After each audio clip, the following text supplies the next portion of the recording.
All right, so we are gonna talk about triangle classification and the triangle inequality theorem. So you've classified triangles before, so hopefully this is just review. There are two ways to classify triangles. Excuse me. They can be classified by their sides and their angles. Okay, so to classify by sides, we'd have to figure out how many congruent sides they have. So a scalene triangle has 0 congruent sides. An isosceles triangle has 2 congruent sides. And that's what these little tick marks mean. That means that these are congruent to each other. Equilateral means all 3 sides are congruent. That means all 3 are the same.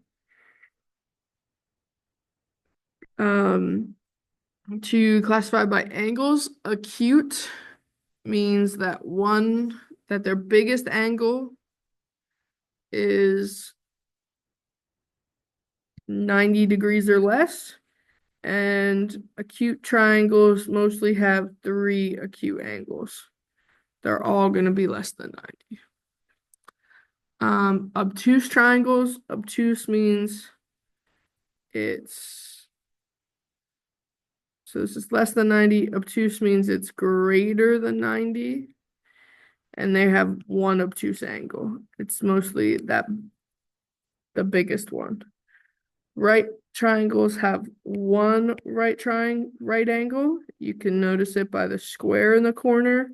Right angles are 90 degrees exactly. Equiangular means that all angles are the same. So it has 3 congruent angles, so they're all going to be 60. So example 1 says classify by sides and angles. So we should have 2 words there. This one has 3 things, so we know that it's all the same. So it's an equilateral triangle, and if it's all the same sides, then all the angles are the same. So it's also an equiangular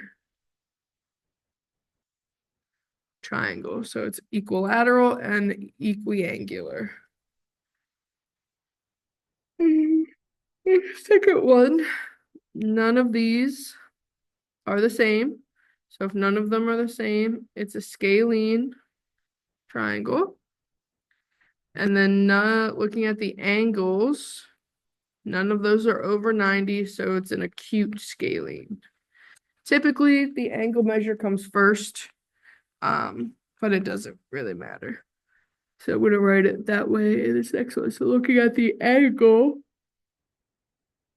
the biggest angle is 120. That's over 90, so that's obtuse. And then looking at the sides, 2 of them are the same, so then it's an isosceles. You're just gonna have to know those words. There's no easy way to remember them. All right, next is the triangle inequality theorem. So the 2 shorter sides must add up to be greater than the longest side. So looking at this one that says it is a triangle, the shorter sides, 8 plus 5, has to be greater than 10. Well, 8 plus 5 is 13, so that is greater than 10. That's why it is a triangle. This one, 2 and 5 are the shortest sides. Is that greater than 10? Well, 2 plus 5 is 7, so it's not greater than 10. That's why it's not a triangle. So let's do this first one. My shortest sides get added up.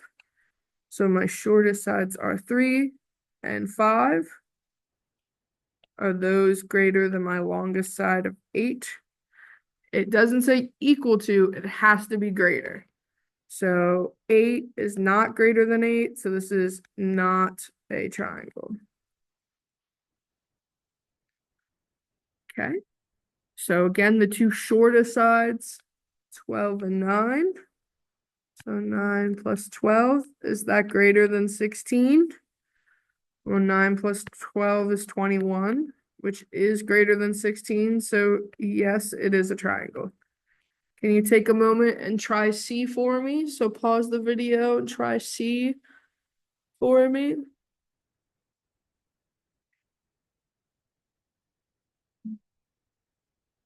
Hopefully you did 20 plus 14 is greater than 33. 34 is greater than 33. So yes, it's a triangle. So we're gonna find the possible range of the sides. So what we need to do, we do two things. We first assume that these are the smallest. So if we assume that these are the smallest, we add them. So we do 13 plus 8, and we get 21. So we know that it has to be greater than 21, or we assume that that 13 is the largest, which means 8 plus something has to be over 13. So we would subtract those and get 5. So it's got to be between 5 and 21. Okay, that's that. So you add and subtract them. Okay, so that's triangle inequality theorem.